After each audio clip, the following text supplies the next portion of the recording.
அம்மா வாரி கொடுக்கிற கைய பாரு, அந்த வானச்சவப்புல கண்ணம் பாரு.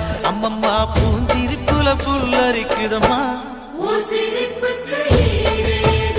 அம்மா கண்ணில் தெரியுதே வீரதீபம். அவ சங்கு கழுத்துதான் பவளமாதம். எங்க அம்மா